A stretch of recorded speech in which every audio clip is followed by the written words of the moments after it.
Uy! Te! Oh, ano na naman? Natutulog naman yung tao. May nagre-request! Ano request yan? Mang inasal daw! Di ba? Di tayo natuloy nung nakaraan, ngayon na lang natin ituloy. Oh. Tara na! Natutulog ako nga ni. Tara na nga ni! Aba, ilan ba yung nagre-request na yan? 4! Ako yung isa! Tara na! Please! Oh, sige na, maliligo lang ako. Ay, nako.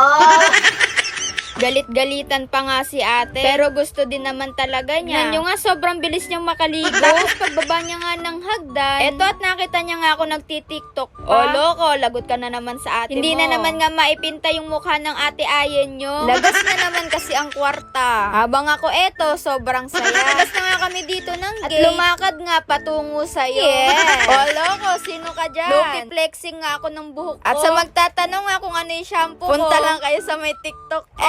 Walang ganon. Fast forward nga at nakasakay na nga kami dito ng jeep. Diyos ko, nung naamoy ko yung kilikili ng ate ko, amoy ngang soup number 5. Walang ganon. Sa dami ko ngang sabi, nandito na nga pala kami. Bang inasal, baka naman.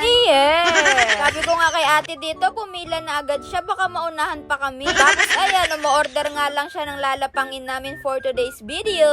Alright. Siyempre, hindi nga mawawala yung ganda-gandahan naming mag-ate. Pero ang totoo, bad trip na nga yan siya. Kaya eto, minom na nga lang siya ng soup. Kasi dito na nga lang daw siya kinikilig. Aray mo, paka. Pero in fairness, kikiligin ka talaga dito ng walang humpay. Sabi ko nga ako na yung next na hihigo. Ipakita naman niya ako. Siyempre, di ba ako yung nag-aya nito? Walang ganon. Talagang kilig to the max yan. Guys, tingnan nyo nga yung camera ni ate ngayon, oh, sobrang ganda. Kasi pwede nga siyang i-dual camera. Ha? Di ko alam kung yun ba yung tawag doon. Ito nga pala yung order namin. Tig-isa kaming solo fiesta. Bago nga magsimula yung bakbakan, inayos na nga pala namin yung sausawan namin. At syempre, hindi pwedeng mawala ang sarili ng ate Ayan vlog nyo. Tahimik muna. Thank you muna ta sa food. Alright, kainan na.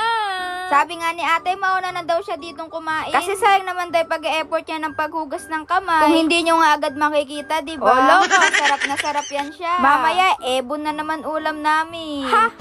Mga ate, baka nagtataka kayo kung bakit ako'y nagbo-voice over ngayon. Nagpresenta talaga ako sa ate ko. Para nga makabawas ng utang. Walang ganon. Add din pala siya ng halo-halo dito. Tapos ayan, galit-galit na nga muna ulit kami. Kasi hindi kami mabubusog kapag inuna namin sirain yung buhay ng isa dyan.